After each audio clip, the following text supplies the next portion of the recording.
Thanks for attending here on this sunny Sunday afternoon at Whole Foods. We're beginning to talk about why can't I sleep?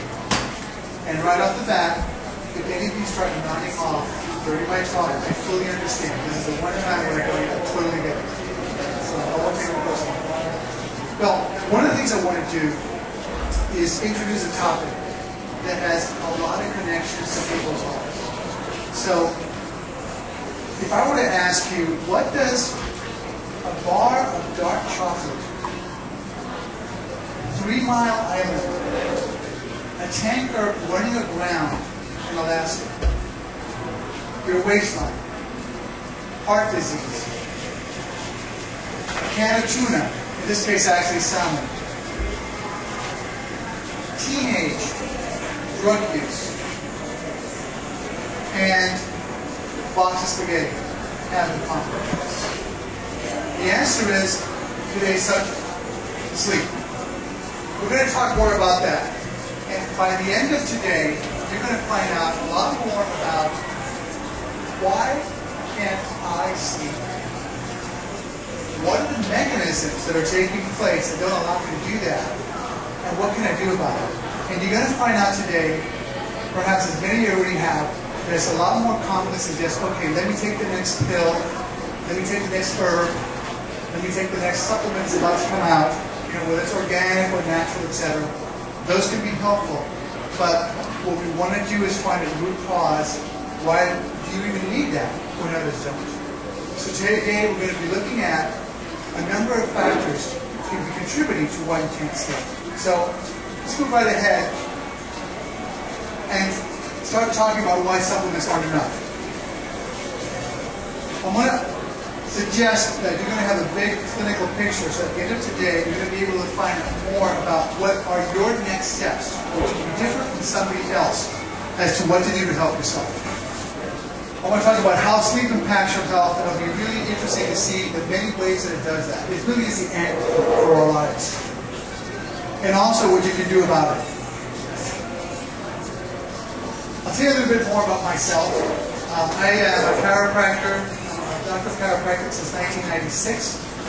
I love the field of chiropractic, and I've been doing it and traveling worldwide, either teaching or practicing as a doctor of chiropractic.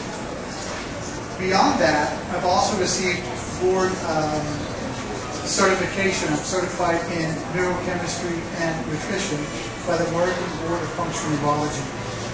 I've discovered that we need to really have a complete approach to helping our natural health that encompasses, as I would call it, the 4 cardinal points of our health compass: north, south, east, and west. So we want to look at the structure, we want to look at how the bodies are working, we want to look at the function, we want to look at the effects of how our bodies, our organs, our glands, our ability of our brain to communicate with our system, to help our master healing system, to bring us to the point where, among other things, we get, finally, a good night's sleep. When we talk about lack of sleep, let's talk about the types of insomnia. Some people think that insomnia means I just can't sleep at all.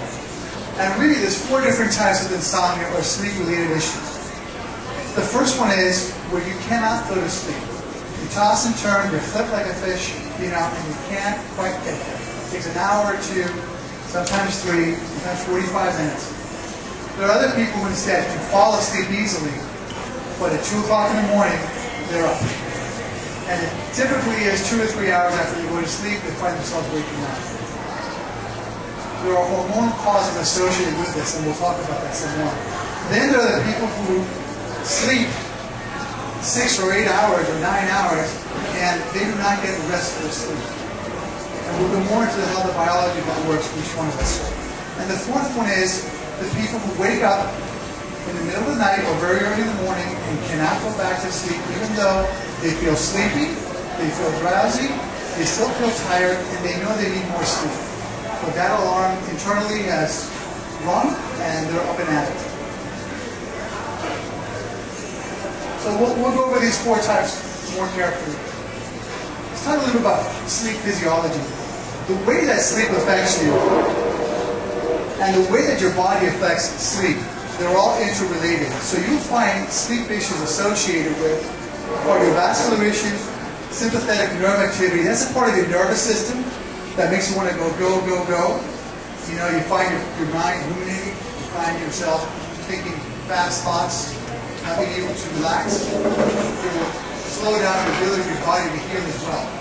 It's the parasympathetic system, or the slow down, the rest and digest system of your nervous system that's more fully active when you begin to go to sleep, as well as other systems that we'll talk about.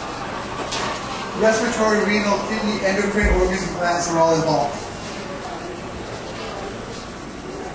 3 Mile Island, Chernobyl, and the tanker in Alaska, Exxon Valdez. They were all associated, these accidents were all associated with drowsy driving. It causes 100,000 car accidents and over 1,000 deaths every year. So it's a big issue and it impacts every part of society, whether at a very subtle level or at these type of crises. I'm going to be introducing to you, I won't go through the full abstract, but we'll just highlight points because I want to give you some information about some interesting studies that are done that will give you a bigger picture of what the sleep issue, the sleep dynamic means to you and your body. And the first one I want to introduce is, this is the European Journal of Pain. This just came out a few months ago. And what they're saying here in pain sensitivity and modulation prior to insomnia is that the researchers discovered that if you have difficulty sleeping, you're going to feel pain twice as many days as someone who sleeps well. Your threshold for pain would be lower. So you'll be more apt to feel pain than someone who gets a good night's sleep. And what does that mean? Typically, where's it going to lead? To a lot of people, it's going to lead to taking more what? Medication, right? In this study, this is clock genes and clock control genes in the regulation of metabolic rhythms, published by Chronobiology International. This is again just a few months ago. Here, what they're talking about is that we have these, and we'll tell you more about that a little later. But we have these biological clocks inside us, and they're not just in the head; they're in different organs as well. That's why it's so important for all body parts to work together to get a good night's sleep. And the disruption of these biological clocks will have an issue in terms of our overall health, including pathology. So the phrasing used now, and I'll talk about it more about another survey I'm going to put up here, another research, is, you see over here where it says chronic pathology? It's your biological clock is off, and as a result, you're going to start having issues. You may have issues with your health, pathological issues related to this biological rhythm being turned on. And you'll see a lot more about that coming up. In this study, again, by Chronobiology International, diurnal variation in vascular function, role of sleep. In essence, what this is saying is that, you know how people are single and they want to go out for the weekend, have a drink or two, and then not get much sleep and catch up on a Sunday morning, let's say. We do this pattern of, well, I'll catch up on it later, I've got a lot to do. What they're finding out is that if you do not have consistency in your sleep patterns, you're going to have an issue with health. They also found that it's important to lie supine on your spine during those hours and not just get sleep on a chair or something like that. So the position of the body is important. It's also important the ability to sleep with consistency rather than jumping around. Another thing that will happen, this is really interesting to people who say high blood pressure or vascular problems, is that when you get consistent sleep, your body sets a lower homeostatic point for vascular function. Now, we don't know a lot of the reasons why people have blood pressure issues. You know, some of them are not. So, what we need is to make sure the body can adjust itself so it lowers or raises as needed, as opposed to using medications whenever possible. Your body has already a way of doing that, homeostat. When that's off, then you go and you get outside help. So, sleep will be important for that. And making sure you get consistent sleep patterns will help your body lower it so it's more sensitive to the needs of your blood pressure, your cardiac issues, your entire vascular issues. And in this one, really interesting, this is a cross-cultural comparison. We did 2 studies, one in New York and one in the White House study in the United Kingdom. And basically what they're saying here is quality of life is impacted as a result of the absence or diminished sleep. And you need about 6 to 8 hours, depending on who the person is. Usually 7 to 8 hours, actually, of good solid sleep to recuperate and to be able to have good quality of life. Now, here we have one in diabetes care a few years ago. What happens if you don't sleep well and you're a man? There's an instance of higher diabetes in middle-aged men related to sleep disturbances. Not just that, but also elevated rest and heart rate. So we see an association between not being able to sleep and diabetes and elevated heart rates.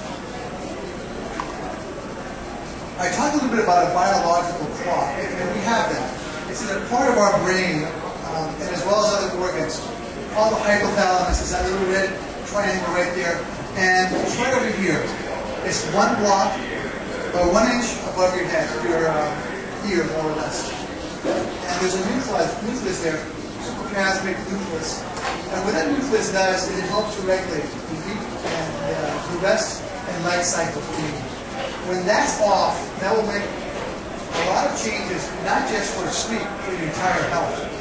Because the hypothalamus will control a number of other metabolic issues as well. And later on, you'll hear me talk about the hypothalamic adrenal axis, or hypothalamic pituitary adrenal axis. The hypothalamus is a gland that sends hormones to another gland called the pituitary, which is kind of the master hormone gland of your brain and body, and that in turn sends hormones to tell your organs, target organs, what it would like to do.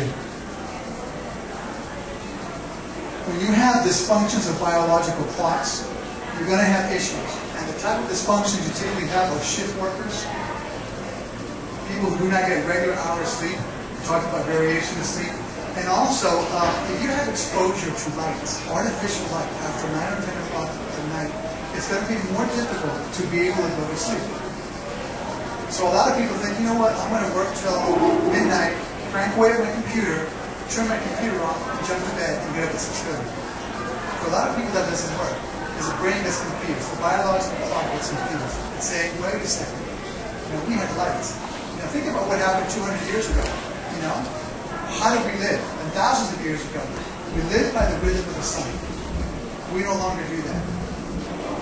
It suggests that if you were to have light on, something with a warm red, infrared lights, as well as visible light, more along the red light spectrum as opposed to blue light spectrum.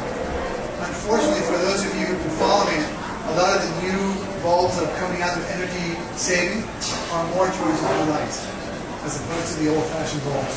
So there's pluses and minuses for everything.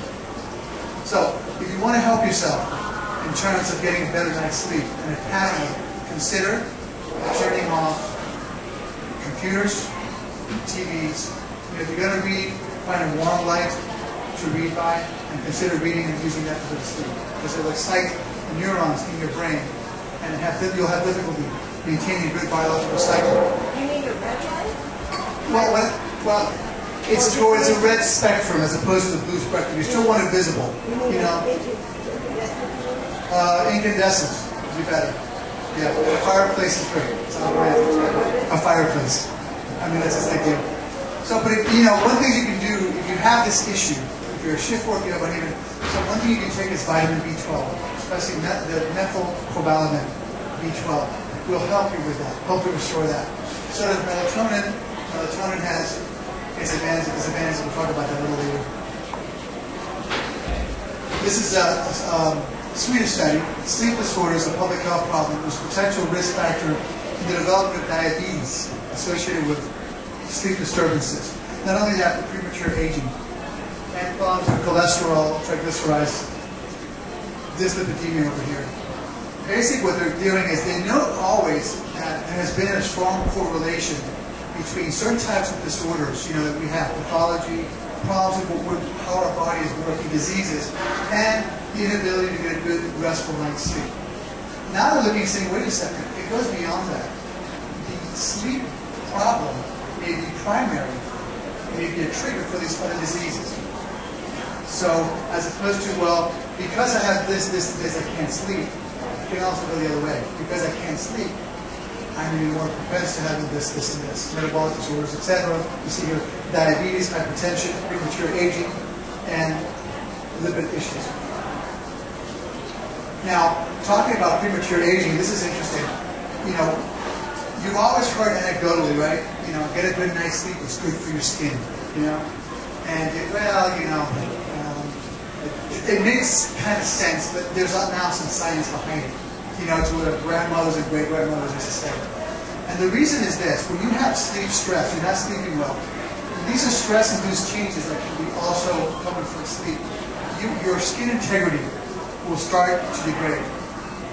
You're going to have inflammation much more often than usual, and you have the sloughing off of the cells, desquamation, will take place at rates that are not best for your skin health.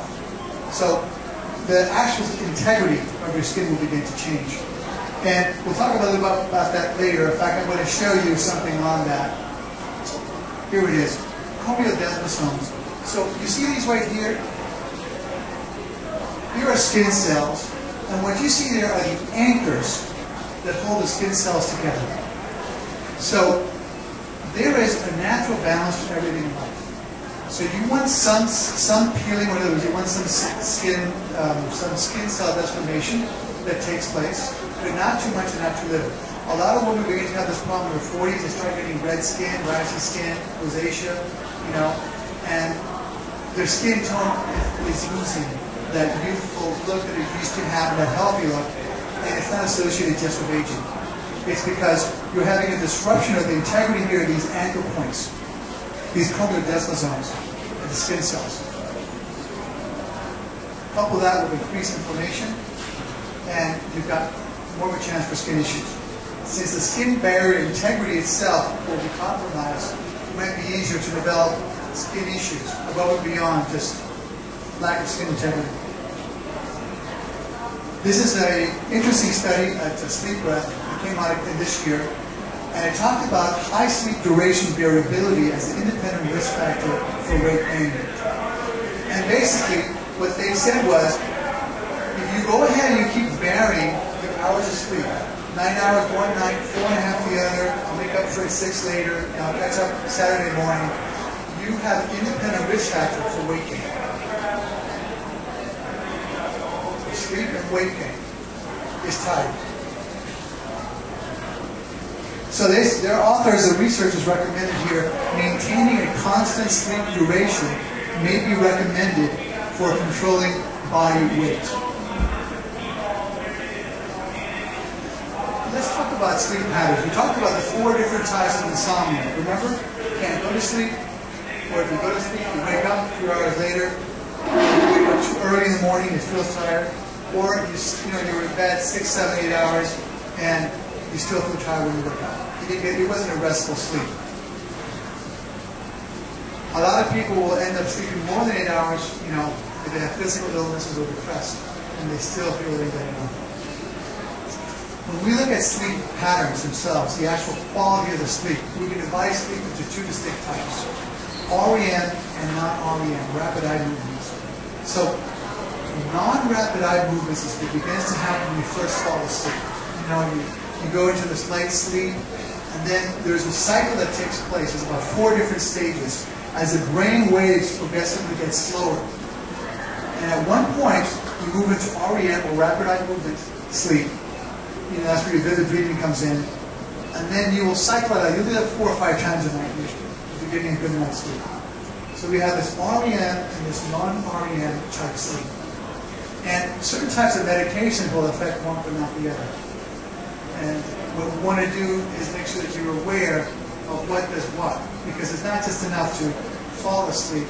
You want to be able to have your body able to execute these rhythms of sleep that are so important for your health. Another thing that happens here is nocturnal glucose levels. The brain is highly dependent on glucose as an energy substrate. It also uses something called lactic acid. So your brain will use up about, it's only 12, 13, 14 pounds. It will use up 25% of your glucose throughout the day. In a night, your brain does not turn off like your body does. Your brain is still processing. So your brain needs energy even though you haven't been moving for a few hours in the bed. And it needs glucose to do that.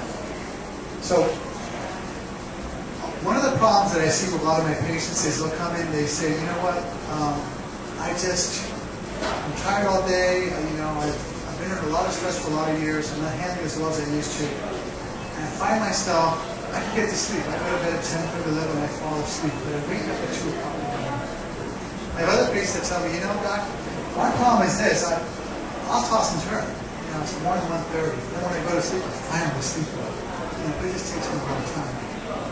So I've also got these patients that say, no matter what I do, I wake up, I'm just tired. I'm always tired. I don't get that cup of coffee or two, or some sugar in me, or cereal or grains, that will trigger my body to use as if it were sugar. I'm not going to get through the morning. So what tends to happen here with normal glucose level, nocturnal glucose levels is this. If your body has difficulty regulating the glucose levels throughout the night, what's going to end up happening very often is your body will go into alarm because it needs the glucose. It may be depending on your adrenal glands to produce, let's say, cortisol, or your pancreas to produce glucagon, for your body to be able to maintain a constant stream of energy going to your brain. When that does not happen, what will happen is this. At 2 o'clock in the morning, about 3 hours after you go to sleep, depending what time it is, approximately, depends for some people, you will find yourself waking up and saying, I went to use the bathroom, my brain is spinning with ideas, with thoughts, I'm worried about money, I'm worried about, my relationship, I'm worried about my health, I'm worried about my family, etc. And I lie in bed there, and I say, doc, I spend half an hour going back to sleep. So I'm taking something to help with the anxiety because I'm obviously, anxious. And a lot of times that isn't the issue. What will happen is this: you drop your sugar levels, your adrenals may not be able to, because your adrenals may not be able to, in the middle of the night, to supply the cortisol. They may be too tired, exhausted, to help the cortisol break down body tissues to feed sugar to your brain. Then your brain says, okay, if I'm not getting cortisol, what I'm going to do instead is I'm going to need something else. Give me adrenaline, norepinephrine, boom, get me going. Because I need sugar quickly. And the body will do that. So, depending on what type of hormones are produced, and there's a number of them. There's glucagon, there's cortisol, there's epinephrine. Depending on what you have released at night, how well your organs are working, you may find yourself, in this case, if it's adrenaline, you'll find yourself that your body gets the sugar, but it also wakes you up. It gets your frontal cortex active. You go back to sleep, and you're ruminating. Thoughts are coming in and out. And you're flipping and flopping in bed, waiting another half an hour to go to sleep. Not because you're nervous, not because you're anxious. Just because there are other organs that are not supporting your brain to be able to get the energy throughout the night, and then the emergency system kicks in. When your adrenal system kicks in like that, and your adrenaline starts going, it's really hard to go back to sleep. The converse is true. When you have a lot of cortisol running through your body, high stress, you might be a high energy person, you have the yet, you're undergoing a lot of chronic stress, or you might have the type of physiology you can handle that. What will tend to happen is you might be awake at 11:30, 12:30, and have to wait till really out of it to be able to get a good night's sleep. Cortisol levels are too high, a lot of sugar in your blood, and also it makes your adrenaline receptors more sensitive, whatever level they are. So, as you can see, it's a lot more complex than just, hey, take a pill, take a natural pill. You want to find out what's going on with the body, get to the root causes of it, because usually it's complex. We have more than one thing going on, and analyze that, and based on that analysis, then take the next step forward. Now, I'm going to show you what, talking about cortisol here, a little further on, what some of those analyses can look like. So on this article that was done in a Journal of Clinical Endocrinological Metabolism, I think back in 2001, here's a study showing that when you have increased cortisol, there's an association with the activation of the HPA axis. You may remember I mentioned that about 10 minutes ago. Hypothalamic, which is the hypothalamus, is the master gland, pituitary, the P here, and that is the gland that receives hormones from your hypothalamus and sends it to your organs, and one of them is the A for adrenal axis, and it's in the cortex of the medulla, your adrenals that will create the cortisol, as well as some other hormones. So what will happen is this: what you see here is that the chronic insomnia is associated with activating this HPA axis. Now let me tell you some things that are not here that will affect this activation of the HPA axis. If you have increased cortisol levels over a long period of time, it'll affect how well your thyroid works. It'll affect how well your stomach works, because it'll slow down the turnover of the linings of the cells in the lining of your stomach. So what you want to do is keep in mind that your body is like a garden. It's all connected. You know, if you want sweet fruit from your garden, yes, you want to have a good tree, you need to have good soil, good irrigation system, you need to have sun, right temperature. So there's a number of factors you need that for that healthy fruit. It's the same thing with your body. Everything has to be looked at, not just one thing in isolation. I want to show you here some of the testing that we do in our clinic. We talked about this cortisol and how important it is to keep this cortisol within the profile that's best for your body. In a person that has good health, they get up in the morning, they don't need coffee, they don't need stimulants, they don't need cigarette. They just get up and they go, I had a good night's sleep, I'm ready to go. You know? And they're good to go. However, if your hormone levels are off, or will begin to have your cortisol levels, this will have an effect on how you feel when you wake up, how you go to sleep. And we can actually pattern these and see what they are for you, and based on that, determine how we can help you naturally, without the use, in my case, I don't use drugs, surgery, or medicine. Everything is natural. And there are ways we can help you with it. So, let's take a look at this circadian cortisol profile. Circadian rhythms are these biological clocks that I talked to. You know, the light, the dark, the rest, and the activity cycles that our body naturally is programmed to function. And the cortisol, you know, if you take it in the blood, but it really works best if you do it on a 24-hour basis. Because there's a rhythm to it. And we want to follow that rhythm. I'll show you what it is right here. Can you guys, you will see these, do you see these dotted lines here? There's one here, there's one here. Forms like a little highway. You guys see that? Yeah, okay. So that is where you'd like your stream. It starts here, right there, and so you want to hear like that. That's where you would like your stream of your cortisol output to be throughout the day and night. That's going to contribute for you not only to feeling well throughout the day, but to be able to have a good night's sleep. Not the only factor, but certainly very important one. So I want you to look over here. So when we run this test on patients, we'll take their cortisol readings in the morning, between 6 and 8 in the morning, then at noon, then around 5, then between 10 and midnight sometimes. And we'll pattern these. These are salivary testing that we're doing with the hormones. So, because we want to get, you know, the free hormones at all times. So we'll track this, and we want to see the cortisol burden. Cortisol burden means how much is your body producing in a 24-hour period. We want to see it anywhere between 23 and 42 as a marker. This person had, in this case, 11.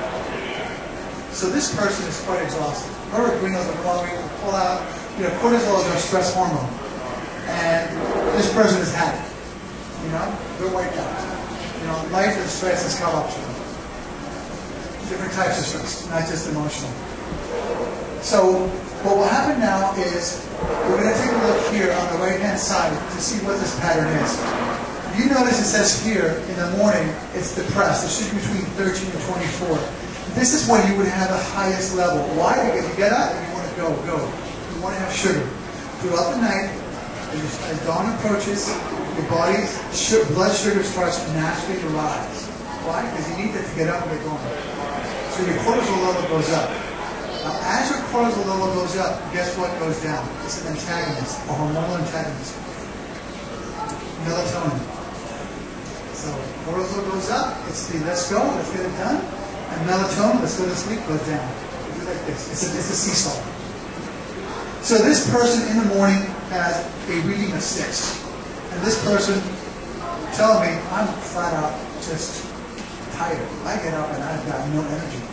You know, I need the energy drinks, I need the coffee, I need this and that. Let's take a look at what happens throughout the day. So she's down here.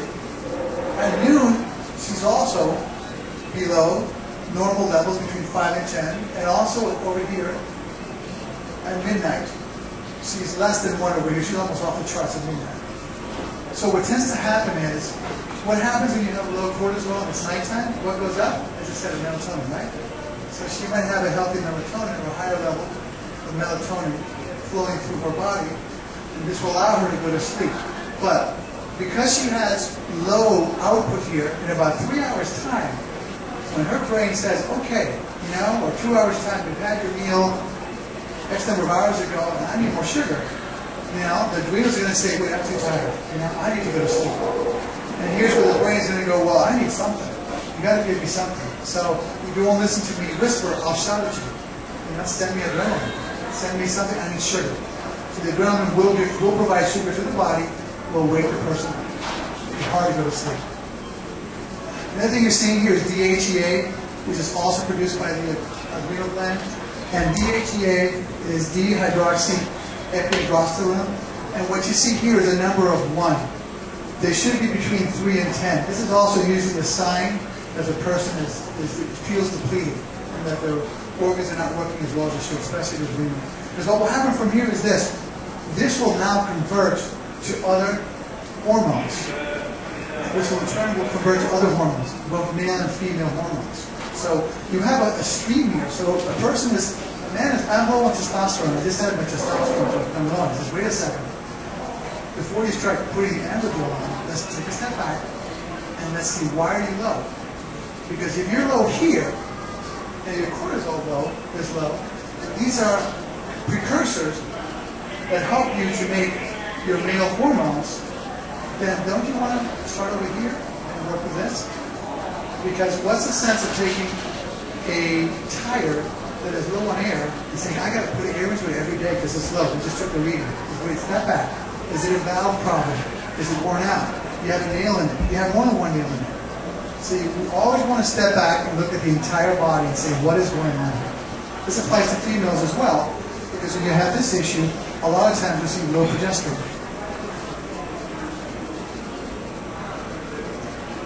Let's talk about the opposite, elevated cortisol. Now you got a guy or a woman who's just cranking it out. They still got a lot of energy, they're high stress, they're kicking it, they may be living on caffeine, they're working long hours.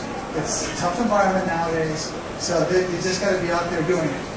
Well, let's take a look at this person. When we did her readings, here's what we found. The morning cortisol was normal, the noon was normal, afternoon was normal, actually elevated. Why? Because this person right here at 4 o'clock, that's work time, want to rush to get home, or they got 4 more hours of work if it's a long day, and they got their stress hormones going. Cortisol is stress hormone, yeah? Now at midnight, they're still elevated. Their adrenals are still pumping it out. So remember what we talked about with cortisol and melatonin being antagonists? High one, low the other. So this person is going to have a difficult time going to sleep. They're wired. They're like, I'm good to go. I got sugar flooding my body. My adrenaline receptors are really sensitive. So whatever you've got, I can use it and get me going. You're going to have to wait maybe a couple hours, an hour and a half sometimes before you go to sleep. Here you have a person that has an adaptation profile. Let's look over here, and over here you see you've got this dotted line or stream here. And see where they are. In the morning, they're all the way down here depressed. They're going to wake up very tired. Then what happens is they're in the stream okay at noon and at 4, and then at midnight, they're barely normal. They're down here. The cortisol burden here is at 23. 23 out of between 23 and 42. So they're running on fumes, on proverbial fumes. And if you look at the DHEA, look how low that is. So we'll go over here, when we do a cortisol DHEA correlation, we see a person that's in maladaptation. They're already beginning to show signs of wear. Over here, previously, you saw a person down here with a correlation. They were in full adrenal fatigue. Let's talk about going to sleep. Now that's the first step. You want to just get to sleep. So one of the neurotransmitters that's important for you to be able to go to sleep, it's important to initiate sleep, is this one. It's called serotonin. And how many people have you heard about eating a little bit of turkey before you go to sleep, right? To help yourself, Right. So let me tell you the science behind that. So your brain has a barrier called the blood-brain barrier. It needs things to get in there. So amino acids, and it needs nutrients for neurotransmitters to be created. So serotonin needs something called tryptophan. Now, tryptophan is an amino acid that competes with other amino acids. So when you get foods that are high in tryptophan, you're going to have a better chance of serotonin being created in your brain. Most of it's created in the gut matter. We're talking about the one in the brain. Now, what will happen is this. It's not enough just a piece of meat, a little bit of turkey. You also have to have some glucose with it. Because that's how the tryptophan, the amino acid, will be able to be carried through the blood-brain barrier easily. So if you guys are thinking, well, if you put a little bit of this, a little bit of that, keep in mind you want a little bit of glucose, a piece of, some grain or something, small amounts, because that helps transport it. There's 3 essential amino acids that help the transport go through the blood-brain barrier, so the neurotransmitters, in this case serotonin, can begin to work. And that's what's going to initiate the sleep, which puts you into the non-REM sleep. Later, you become REM sleep, and you do cycles of that 4 or 5 times. Restless legs. A lot of people don't realize that they have restless legs. It's surprising. They have done research on it. They put actigraphs, which measure movement of people. They think they slept fine last night, they're just tired, And now they have restless legs. So it's a nocturnal contraction of core muscles, one muscle and the other. Usually the leg muscles. And what you see there is this kind of nocturnal slowness, is that a lot of men and women are having issues often with folic acid and anemia. So you want to take a look at that. It's one of the things we do in our lab, in our clinic, is we say, well, if necessary, let's run blood tests. Depending on what we see as a presentation, you get a better sense of what's going on. So, and a lot of men have this. I see a lot of blood tests done where they measure the iron from men and women, and it's normal. But when we run a ferritin test, which is where iron is stored in your body, it can be very low. So you want to look at ferritin levels as well as not just iron levels. If you think of iron in your blood as how much change you have in your pocket right now, how much you're carrying in your wallet, ferritin is how much you have saved in the bank. I've also seen people with normal iron levels, but excessively high ferritin levels. And those can change some vary depending on inflammation and other issues. Let's talk about alcohol. You might think, well, I have a glass of wine so I'm going to sleep, or two. It just helps me go to sleep. Good news and bad news. The good news is you enjoy the wine, right? That's good. Let's talk about some of the effects that can have though. What ends up happening is, let's suppose you have, and this is a small amount, they did this research here on the Journal of Clinical Psychopharmacology, and this is a while back, and they found out if you have just, say, the equivalent of 2 drinks, this is half a gram of kilogram of body weight, not much at all, a couple of drinks, and you have that in the late afternoon, by the time you go to bed, you no longer find traces of it in the blood. However, the effects of it will linger. You might be able to go to sleep a little quicker, but what will happen is the quality of your sleep, remember talking about restful sleep? The quality of your sleep will be affected, including the REM stages. So you will not going to have that restorative sleep that you like to have, even after all the alcohol is completely gone. So the moral of the story is, you might want to consider cutting back on the alcohol at all if you have an issue with sleep issues and see how that goes. Even if you think, well, this had a glass of 1 or 2 or 3 at lunchtime, it should be out of my body. It doesn't work that way. It may be out of your blood, but the effects of it are still being felt in your body. It says here, late afternoon ethanol intake in middle-aged men distributes sleep consolidation, affects the sleep stage distribution, and alters the sleep EEG. This one we already talked about, and this one too. So, I mentioned, I think I read this one, diabetes, hypertension, dyslipidemia, and premature aging is associated with problems and sleep disturbances. And here's one instance of diabetes. This came from Diabetes Care. So here you have it, diabetes in middle-aged men related to sleep disturbances. Conclusions, we've already talked about that. But I don't mind showing this twice because diabetes is going to be an epidemic, already is, much more so than before, in the next coming years. And a lot of people you ask them, how's your sleep patterns are going? Not so good. There's a big relation between one and the other. So, I'm going to talk a little bit about pharmaceutical treatment, but before I do that, I hope I've been able to convey to you that sleep, really not just sleep, but any problem you have in your body, any issue in your body typically, is a whole body related issue. Right? So we go back to this concept of the garden. You know, I've got a bitter apple. Well, I can chemically inject it with glucose, they'll make it sweeter. You know, I can inject the trunk, and some of the glucose will get in there, some sugar fructose will get in there. You know, I can apply some chemicals to the tree, which is fine, it's what needed. But what if we work on the garden as a whole and find out what is wrong with the garden that's affecting the trees, affecting the branches, affecting the fruit? And this approach that I'm suggesting you take a closer look at. So let's talk about some pharmaceutical treatments being used typically for sleeplessness. And we'll get this in a second. So there's three different types. Benzodiazepine, this is most commonly used. You have cyclic antidepressants, tricyclic antidepressants, 3 big carbon rings, and you've got antihistamines. So there's pluses and minuses to each one. Let's go over them. The plus is, a lot of them work to get you to sleep function. So, hey, I finally was able to close my eyes and get you to sleep. Let's look at some of the side effects of them, so that you have more knowledge about what you need if you're using them. Benzodiazepine here, some of the these are not all the side effects, it would take a few pages, but some of the more common ones are addiction, decrease in deep sleep. So you can get to sleep, but the quality of the sleep, the restful sleep, the sleep cycles will not be the same. They will be altered. You've also got issues with sexual dysfunction, with coordination, and cognitive impairment.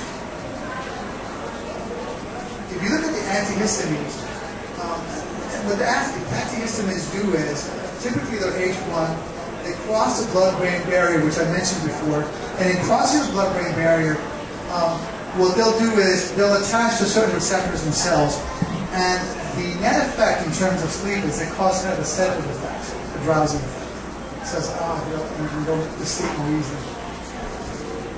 However, you can develop addiction from them, drowsiness, digestive issues, and headaches. And only the first generation will work. They're now using ones that do not, the newer ones do not cross the blood-brain barrier, so you won't have that drowsy feeling, which is good, but they won't help you at night. So that's one of the things to consider. The third class is the tricyclic antidepressants. And here, and by the way, the first and the third, the tricyclics and the benzodiazepine, they kind of work in a similar fashion. Actually, this one works more with serotonin. And the benzodiazepine works more directly more with GABA. So, what you got with these tricyclic antidepressants as a side effect is sexual dysfunction, cognitive impairment, you see them here, digestive issues, weight changes, and more. And tachycardia. So, you know, your heart will start to beat quicker. So, you're going to have to look at the pros and cons and talk to your doctor about, hey, you know, if I'm using this, what are the pros, what are the cons? You know, if you use a benzodiazepine, it's supposed to be used for just a few weeks at the most, 2 to 4 weeks. Intermittent use, you know, long-term use can lead to some issues and problems. So you want to stand back and see, okay, first of all, if I need to use these, is there anything else I can do to support myself naturally before I do that? Is there anything I can do to support my whole body health? Because in supporting my whole body health, I'm supporting the organs, the glands, everything is associated with sleep. Because it's not just one organ, it's not just the brain, it's involved, as you've already seen. So let's talk about some of the sedative herbs that are they're used quite often. You can get those here. Valerian root. So valerian root has been used for centuries. If you were in medieval Sweden and you're about to get married, you'd have on your wedding dress that would put valerian flowers, valerian root flowers, because of the envy of the elves, to keep the elves away. So, and it was used, I think, by Galen, 2,000 years ago, 2,500 years ago. You will see this used quite a bit. It has a wonderful effect. If we think it works on, we're not sure, but it seems to work with the GABA mechanisms, helping to keep GABA, the neurotransmitter called GABA in the brain, more active. And that's a neurotransmitter associated with tranquility and relaxation when you go to sleep. So there's a few side effects of that, but very few. Heart rate can be a side effect. Tachycardia, palpitations from time to time. A couple of you want to look them up and discuss with your doctor, whether it's convenient for you not to use this. The other one is passion flower. Passion flower is also very good to use. If you put both of them together, they have a combined synergistic effect. Passion flower and valerian root. Passion flower is really good because, among other things, it takes away it's an antispasmodic. So if you've got issues with joint pain or muscle pain, for example, it can help with that as well. And ziziphus is another good herb to use, along with Panax, hop, and melatonin. And I want to touch briefly on melatonin because that's been in vogue for some time. So there has been no long-term research done on melatonin and sleep. There's been short-term research of around 3 months, at least not that I'm aware of, that seems to indicate it seems to work fine. Anecdotally, I had a patient of mine that was on melatonin for a long period of time, and she had a lot of sleep issues. So she got off the melatonin. It took her 2.5 months to have her first night's sleep. Melatonin is a hormone. So just keep that in mind. You're putting hormones in your body. And the body tends to respond. It has an innate intelligence that says, well, if I'm getting this from the outside, how much of the need to be producing? This is just a suggestion. What happens with testosterone? What happens even with receptors when you inundate them with women that are taking a lot of creams that have female hormones in them, the receptors can get flooded, and so they come into my clinic, to many clinics, with symptoms of issues with low progesterone or low female hormone levels, and when we run the testing on that, we see they're quite high. So we're looking for ways to nutritionally support that as well, and to help flush that out, to have the side effect. So melatonin is an interesting one. Remember, melatonin is an antagonist for cortisol. So you give melatonin, and not only is it the sleep hormone, but you're also having to drive cortisol down, which is a stress hormone. So you'll have to work with that, decide what's best for you. At this point, if you have sleep issues, you want to ask yourself, well, what are my next steps? Let's go back and review what have we learned. We learned that the brain has many centers, but there's a main center here. The body has many centers, but the main center, the hypothalamus, is the nucleus that is kind of controlling your biological clock. We learned also that there's a lot of different things that can be affected by a lack of sleep in association with it. So poor or sleep disturbances or difficulty sleeping. In fact, we talked about diabetes. We've talked about waistline. We've talked about skin, premature aging, high cholesterol, high triglycerides. We've talked about a number of things. At the same time, we've also talked about a number of things that can affect the brain. So a lot of these studies talk about an association. You know that in the field of chronopathology, we're looking now as sleep that can cause a number of illnesses, sort of contribute as primary, but it works the other way around as well. So when you look at yourself and say, gee, I need sleep, I need help with my sleep issue, what do I do? Well, I tell you what, I know there's 2 or 3 or 4 or 5 herbs out there that are great for this, and as long as I stay on them, I get a pretty good night's sleep. Not bad, Not bad indeed. Let's look at the big picture. If you have a tire that's low on air, and every morning it's low on air, or every night it's low on air after you finish work, do you keep pumping air into it? Well, yeah, you want the tire to go the next morning. But the next night, you have to do the same thing again. Take a step back and say, wait, why do I need these herbs when there's hundreds of thousands of men and women my age, my body type, who don't need them to go to sleep. Where is the puncture?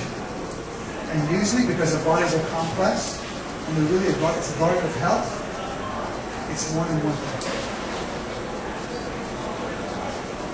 So, I'd like to invite you to consider what your next step is. It might be seeing your internist. It might be checking and saying, well, what issues do I have here that are contributing, that I can take care of my own? It might be seeing someone that can help you. If you're interested, we have here, I have some business cards so that if you're interested in coming in, we'll do an examination and we'll take the first step and find out, okay, where do you stand? Let's take a step back. Let's examine the tire. Let's look at the garden and let's see what we can do to help you. So, I'd like to thank you very much for your time, and I'd like to wish you tonight a good night's sleep. Thank you.